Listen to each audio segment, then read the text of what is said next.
Bismillahirrahmanirrahim. Assalamualaikum warahmatullahi wabarakatuh. Alhamdulillah, salatu wassalamu ala rasulillah wa ba'd. Baik anak-anakku yang saleh salihah, kita lanjutkan pelajaran kita, yaitu pendidikan agama Islam. Kita telah masuk kepada pelajaran ke-12, yaitu memberi nasihat. Sebelum kita melanjutkan pelajaran kita di bab ini, kita akan murojaah sejenak tentang pelajaran yang ke-11, yaitu keutamaan membaca Al-Quran. Sebagaimana telah kita ketahui dari hadis yang sudah kalian hafal tentunya, yang berbunyi An Utsman bin Affan radhiyallahu anhu qala Rasulullah sallallahu alaihi wasallam, khairukum man ta'allama al-Qur'ana wa 'allamah. Ya, sebaik-baik kalian adalah orang yang belajar Al-Quran dan mengajarkannya. Ya, dari hadis yang ringkas ini kita dapat mengambil pelajaran atau hikmah atau keutamaan membaca Al-Quran, mempelajari Al-Quran. Yang pertama, kewajiban untuk beriman, mempelajari serta mengamalkan isi Al-Quran. Yang kedua, agar kita menjadi manusia yang terbaik, yaitu dengan cara kita belajar dan mengajarkan Al-Quran. Ya. Yang ketiga, membaca satu huruf dari Al-Quran akan dibalas dengan 10 pahala. Sebagaimana sudah sering kita ulang.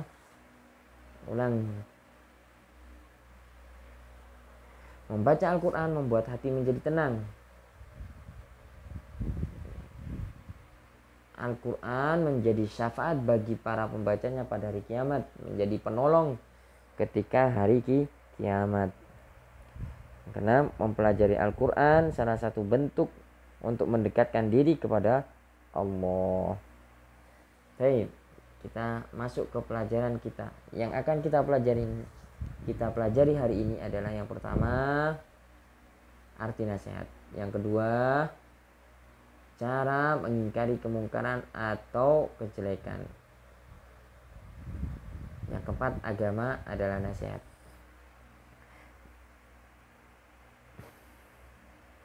Arti nasihat. Nasihat berasal dari bahasa Arab yang berarti memurnikan atau tulus. Sedangkan dalam bahasa Indonesia, nasihat itu memiliki arti adalah kalimat petunjuk atau kalimat ajakan, kalimat teguran, peringatan yang diberikan seseorang agar menjadi lebih baik. Diberikan seseorang kepada orang lain agar orang lain tersebut menjadi lebih baik.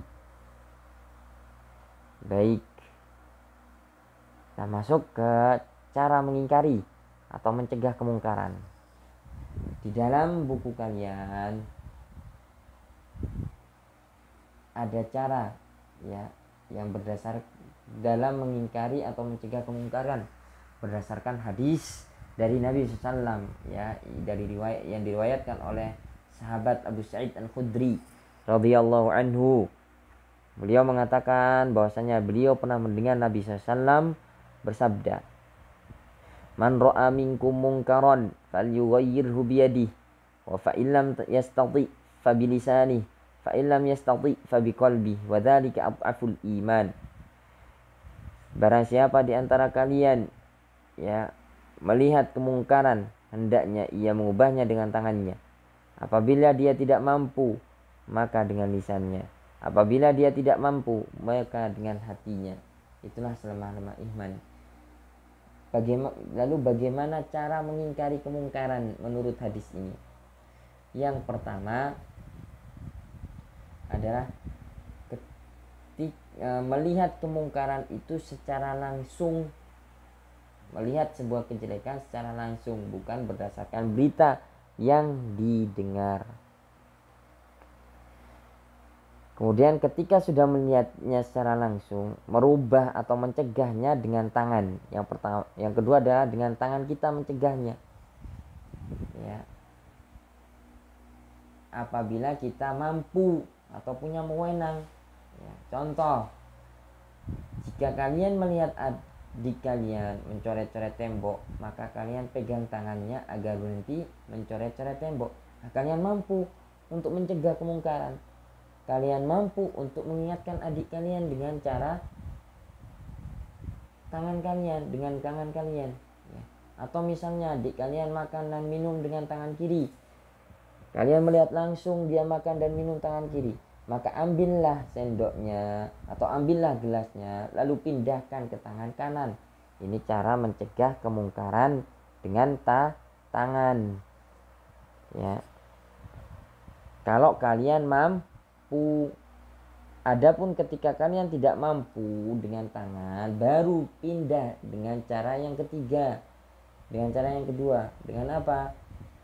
Jika tidak mampu mencegah dengan tangan, maka kita lakukan dengan lisan kita. Contohnya, ketika kalian melihat kakak kalian atau orang yang lebih tua dari kalian melakukan suatu perbuatan dosa, melakukan suatu kesalahan, dan kalian tidak mampu untuk mencegah dengan tangan kalian, maka cegahlah kakak kalian orang tersebut dengan menasihatinya dengan lisan kalian, ya.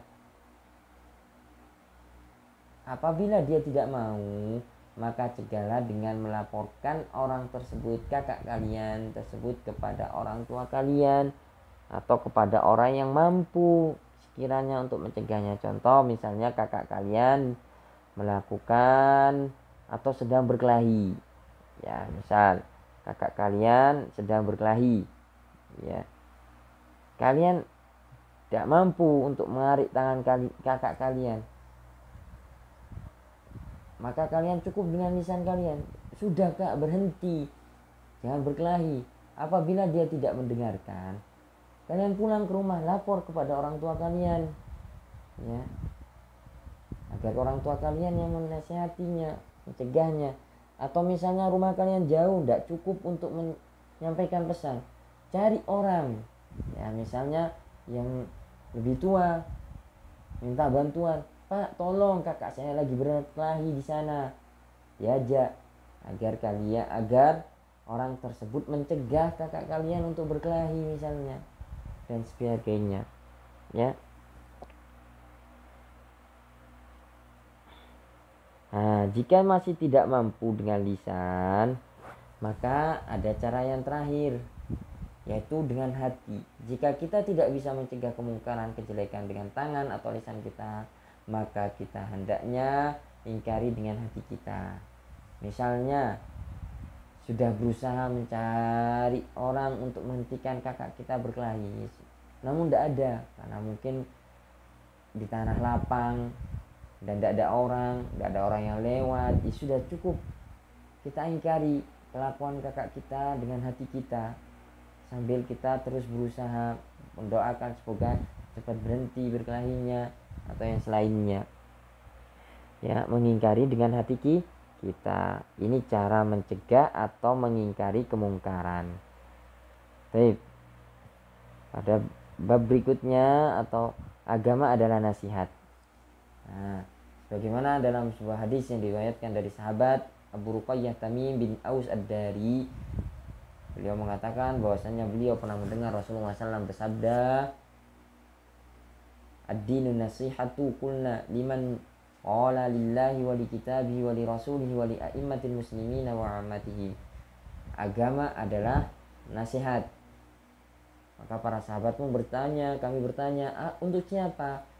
Untuk Allah, untuk kitabnya, bagi rasulnya, bagi para pemimpin umat muslimin serta kaum muslimin secara umumnya. Lalu apa maksud nasihat di sini? Bukan maksud nasihat seperti sebagaimana pengertian dalam bahasa Indonesia, bukan. Tapi maksud nasihat di sini adalah yang pertama, nasihat untuk Allah, yaitu menunaikan hak-hak Allah dengan melaksanakan segala perintah Allah dan menjauhi segala larangannya. Yang kedua, nasihat untuk kitabnya, yaitu menunaikan hak-hak kitabnya Allah, yaitu dengan mempelajari, mengamalkan semua yang terdapat di dalam Al-Quran, ya. Kemudian nasihat untuk Rasulnya apa? Yaitu maksudnya menunaikan hak-hak Rasulnya dengan cara mengimani bahwasanya Nabi Muhammad adalah Rasul yang diutus kepada manusia sebagai pembawa kebenaran serta mengikuti ajaran beliau dan yang lainnya. Nasihat untuk pemimpin kaum muslimin yaitu dengan mengikuti perintah mereka dalam kebaikan, memberi nasihat yang baik apabila mereka melakukan kemungkaran atau kekeliruan. Dan khusus pemimpin menasihati mereka tidak boleh dengan cara berdemo, tidak boleh dengan cara terang-terangan, namun dengan cara yang baik. Apabila mereka mendengar nasihat kita, maka alhamdulillah kebaikan untuk kita dan untuk mereka. Apabila mereka tidak mendengar nasihat kita, maka tugas kita sudah selesai dengan cukup memberikan nasihat kepada mereka. Dan yang kelima, nasihat untuk kaum muslimin artinya apa? Yaitu dengan menunaikan hak-hak kaum muslimin pada umumnya dengan cara menegakkan amar ma'ruf nahi mungkar, memerintahkan kepada perkara yang baik dan mencegah kepada kemungkaran kepada mereka. Baik. Sekian pelajaran kita. Namun sebelum kita akhiri, ada tugas yang hendaknya kalian kerjakan.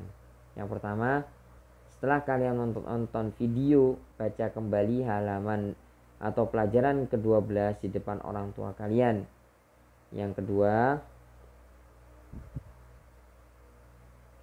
bagaimana cara mencegah kemungkaran berdasarkan hadis Abu Sa'id Al-Khudri. Yang ketiga, tulislah maksud dari hadis Abu Ruqayyah Tamim bin Aus Ad-Dari. Yang keempat, tulis kembali 2 hadis yang ada pada pelajaran ke-12, lalu kirimkan hasil tulisan kalian. Ya. Yang kelima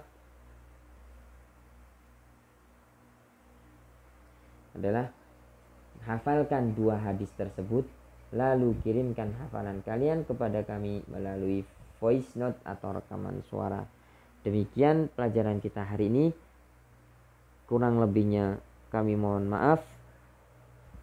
Wassalamualaikum warahmatullahi wabarakatuh.